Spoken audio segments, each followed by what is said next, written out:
Ce truc que vous voyez à l'écran, c'est une montagne. Enfin, à première vue quoi. Maintenant, ce n'est pas n'importe laquelle.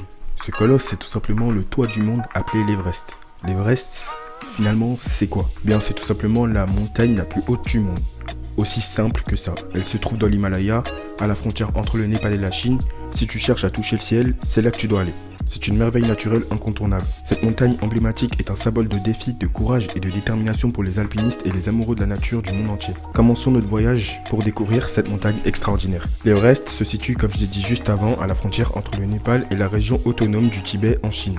Il fait partie du parc national de Sagarmatha au Népal et du parc national de Kolomangma en Chine. Le sommet de l'Everest se trouve à une altitude impressionnante de 8848,86 mètres, soit 29 031,7 pieds au-dessus du niveau de la mer, ce qui est en fait le point culminant de la Terre. Les premières tentatives pour atteindre le sommet de l'Everest ont commencé au début du XXe siècle. Des explorateurs tels que George Mallory et Andrew Irvine ont tenté l'ascension, mais leur sort reste un mystère car ils ont disparu lors de l'expédition en 1929. Par contre, Sir Edmund Hillary de Nouvelle-Zélande et Tenzing Norgay, un Sherpa népalais, ont réussi à atteindre le sommet de l'Everest pour la première fois le 29 mai 1953. Du coup, les difficultés de l'Everest, concrètement, ça ressemble à quoi?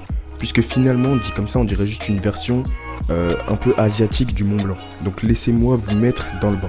Une altitude extrême. L'air raréfié en haute altitude rend la respiration difficile, provoquant le mal aigu des montagnes et mettant en danger les vies des alpinistes. Les conditions climatiques extrêmes, les températures glacées, les vents violents et les tempêtes de neige peuvent survenir à tout moment, rendant l'ascension encore plus périlleuse. Les avalanches et les crevasses. Les risques d'avalanche et de crevasses sont omniprésents, mettant en danger la sécurité des grimpeurs. Cette montagne est tellement dangereuse que les corps sans vie des anciens alpinistes qui ont tenté l'aventure sont utilisés comme une sorte de checkpoint. En plus, le prix de l'ascension, mon silence en dit long, j'imagine. Très très long. Entre 41 000 et 182 000 euros selon le service choisi. Ajoute à ça le fait qu'elle ne peut être montée seulement, et je dis bien exclusivement à une période précise de l'année, et une durée d'ascension d'approximativement 2 mois, et obtient le mélange le plus spécial du monde, l'Everest. Au fil des années, l'Everest est devenu une destination populaire pour les alpinistes et les touristes aventureux.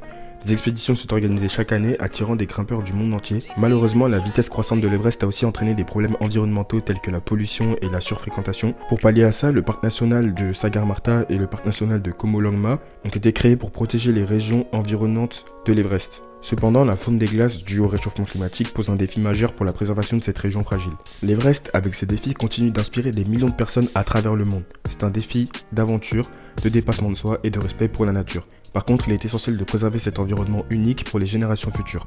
En tant que plus haute montagne du monde, l'Everest incarne à la fois la grandeur de la nature et la vulnérabilité de notre planète face au changement climatique. Parlons du taux de réussite maintenant. C'est vrai que ce n'est pas de la tarte de parvenir au sommet de l'Everest.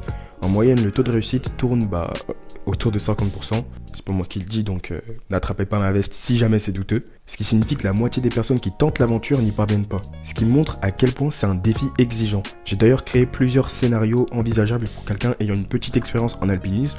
On commence par lequel? Les bons ou les mauvais scénarios? Bon, c'est pas comme si quelqu'un allait me répondre, donc on commence par les bons. Scénario numéro 1, l'épopée tranquille, notre alpiniste en herbe, que nous allons appeler Inès, parfaite coïncidence évidemment, a fait ses devoirs et s'est préparé physiquement et mentalement pour cette aventure. Il a rejoint un groupe d'alpinistes sympathiques et bienveillants, l'ambiance est détendue et chacun est animé par la passion de l'alpinisme. Les jours de marche sont ponctués de pauses plaisantes pour apprécier la beauté des paysages et partager des histoires autour du feu de camp le soir. Grâce à une acclimatation progressive, Inès gravit l'Everest avec une confiance grandissante. Le sommet est atteint avec le sourire et une immense fierté. Le retour se fait dans la bonne humeur et les souvenirs inoubliables. Scénario numéro 2, le détour inattendu. Cette fois, notre alpiniste Inès a rejoint une expédition plus décontractée et aventureuse. L'équipe est composée de personnages hauts en couleur, avec des personnalités diverses et décalées.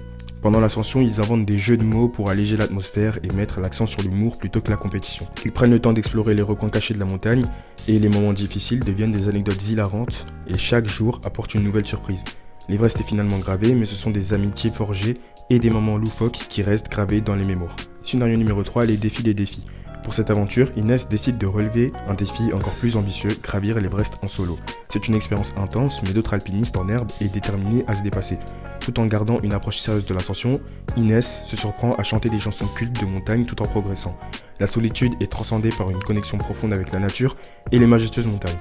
Après des jours d'efforts, le sommet est enfin atteint en solitaire et Inès contemple la vue avec émotion, tout en croquant une barre de chocolat pour célébrer cette réussite épique. Scénario numéro 4, le coup de foudre au sommet. Cette fois, notre alpiniste en herbe, Inès, fait partie d'une équipe qui réunit des passionnés d'alpinistes et des âmes romantiques. Au fur de l'ascension, Inès se lie d'amitié avec une autre alpiniste et tous deux partagent une connexion spéciale. Ils grimpent côte à côte, s'encouragent mutuellement et se racontent des blagues pour détendre l'atmosphère. Au sommet, ils partagent un baiser sous un ciel étoilé et immortalisent l'instant avec une photo inoubliable. Leur amour de l'alpiniste et l'amour naissant se mêlent dans un voyage dont ils se souviendront pour toujours. Bon, bien évidemment, je pense que personne ici s'imagine Inox à 32 galoches, une meuf au toit de l'Everest. Ça reste des scénarios envisageables. Donc après, moi je sais pas ce qui va se passer. Donc maintenant qu'on a fait les bons scénarios, évidemment il est temps de passer au mauvais scénario envisageable donc pour une ascension de l'Everest. Donc on commence bien évidemment par le premier scénario, la tempête impitoyable. Inès a rejoint une expédition ambitieuse pour gravir l'Everest. Tout se passe bien jusqu'à ce qu'une tempête d'une intensité inouïe s'abat sur la montagne. Pris au dépourvu, l'équipe est confrontée à des conditions météorologiques extrêmes et doit faire face à une perte temporaire d'orientation. Malheureusement, la tempête provoque des enjôvelures chez certains membres de l'équipe et elles doivent être évacuées en urgence. Finalement, la décision de faire demi-tour est prise à laisser l'équipe avec un sentiment d'amertume et de déception. Scénario numéro 2, la chute inattendue. Lors de la phase finale de l'ascension, Inès fait une erreur de jugement en rejetant un itinéraire risqué pour gagner du temps. Malheureusement, une corniche de neige cède sous son poids, entraînant une chute vertigineuse.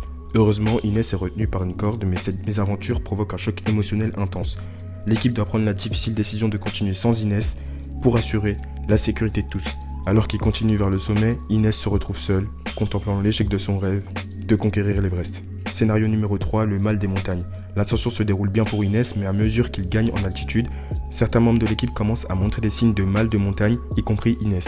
Malgré les efforts pour descendre et se reposer, l'état de santé de certains devient critique. Ils doivent abandonner leur ascension et redescendre en urgence pour pouvoir recevoir des soins médicaux appropriés. La déception et le sentiment d'injustice s'emparent d'Inès, qui emporte que la réussite était à portée de main. Scénario numéro 4, les décisions épineuses au cours de l'ascension. Des tensions émergent au sein de l'équipe. Certains membres sont plus compétitifs que coopératifs et des conflits éclatent concernant les décisions à prendre pour la progression. L'unité de l'équipe se brise, rendant difficile la communication et la prise de décision collective. Finalement, un groupe décide de continuer l'ascension malgré les avertissements des autres. Cette décision téméraire conduit à des conséquences tragiques lorsque le groupe se perd en chemin et des sauvetages risqués doivent être organisés pour les retrouver. A savoir que si jamais tu as un accident à l'Everest, il y a un certain palier où les hélicoptères ne peuvent même pas venir te chercher. Donc finalement, il n'y a pas 36 solutions. Soit tu continues comme ça, malgré que tu es blessé, soit tu descends si tu y arrives évidemment, ou bien tout simplement, on doit te laisser ici et tu connais la suite. Ces scénarios dramatiques rappellent que l'alpinisme, en particulier sur l'Everest, est une entreprise sérieuse et risquée. Cela souligne également le point de la préparation, de la prudence et du respect de la montagne pour assurer la sécurité de tous les alpinistes. Car oui, à l'Everest, ce n'est pas toi qui décides, mais la montagne. Si la montagne ne veut pas que tu montes, tu ne monteras pas, c'est comme ça. Et c'est malheureusement réel. Quel que soit le scénario, l'important est de garder le cœur léger et l'esprit ouvert lors de cette incroyable aventure. L'Everest offre des défis de joie et des rencontres uniques qui marqueront à jamais l'âme d'un alpiniste en herbe décontracté. Alors enfile tes chaussures de montagne, prends ton sourire et pars à la conquête de ce sommet légendaire. Mais il y a aussi des belles histoires de courage et de réussite. Des alpinistes qui ont surmonté d'incroyables difficultés pour atteindre le sommet et réaliser leurs rêves. Des amitiés qui se sont créées dans l'effort et la solidarité montrent que l'Everest peut être un lieu de rencontres humaines unique. Du coup, pour revenir au principal concerné, est-ce que Inoxtag réussira à l'Everest? On va voir tout ça en restant dans le thème des jeux vidéo pour que ce soit plus simple à comprendre, de manière fun quoi. Eh bien, s'il décide de se lancer dans l'aventure de l'Everest avec seulement un an d'entraînement, on peut dire que ce serait comme un vrai défi de gamer dans la vraie vie. D'abord, il faut se rappeler que l'Everest n'est pas un niveau facile à passer. Avec 8800 mètres à gravir, c'est comme si Inoxtag devait vaincre une série de boss impressionnants et ça demande une préparation sérieuse. S'il a déjà une condition physique de base, ça peut être un atout, comme s'il avait déjà acquis quelques points d'expérience dans le monde du sport. Mais attention, l'escalade en haute altitude, c'est un gameplay différent. L'oxygène se fait rare là-haut et ça peut lui donner l'impression d'avoir un malus de force. S'il se met à s'entraîner comme s'il devait farm des heures et des heures, ça peut l'aider à développer les compétences nécessaires pour cette quête. Il devrait grimper d'autres sommets pour gagner de l'expérience, apprendre à s'acclimater à l'altitude et perfectionner ses compétences en alpinisme. Il pourrait aussi rejoindre une guilde d'alpinistes chevronnés qui pourrait lui donner des conseils et l'aider dans sa quête. Ouais, un groupe d'alpinisme. Un peu comme s'il rejoignait un groupe de joueurs expérimentés pour apprendre de leur stratégie. Cependant, il ne faut pas sous-estimer l'Everest. Avec seulement un an de pratique, ce serait comme si Inoxtag devrait affronter un boss final sans avoir assez de points de sauvegarde. Les conditions météorologiques peuvent être imprévisibles et il pourrait rencontrer des événements aléatoires difficiles à gérer. Alors réussira-t-il ou non? C'est difficile à dire. Cela dépendrait de sa détermination et de l'engagement d'Inoxtag, ainsi que de la chance et des conditions au moment de son ascension.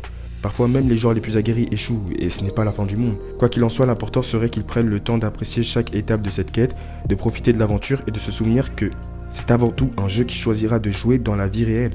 Et peu importe le résultat, il aura acquis une expérience unique, des souvenirs inoubliables, et il pourra toujours se dire « J'ai osé tenter l'aventure de l'Everest et c'était BZ22 ». En tout cas, Inox, si tu passes par là, je te souhaite bonne chance pour accomplir cet objectif.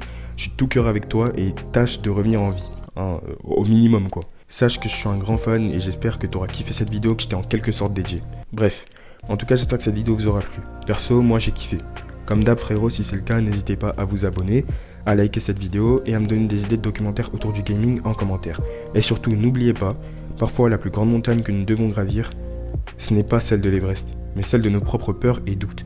Mais souviens-toi, c'est dans la conquête de l'insurmontable que se cache la vraie grandeur. Alors que cette aventure de l'Everest te rappelle que même avec un seul pas à la fois, tu peux atteindre des sommets que tu n'auras jamais imaginés. Grimpons ensemble vers l'inconnu, car c'est dans ces défis audacieux que se forge l'essence de notre être. Chaque pas vers l'Everest est un pas vers toi-même, mais si tu parviens à toucher ce sommet mythique, tu auras accompli quelque chose d'extraordinaire et de mémorable dans ta vie. Alors gros bisous l'équipe, dédicace à Inoxtag, c'était Skid5, offline.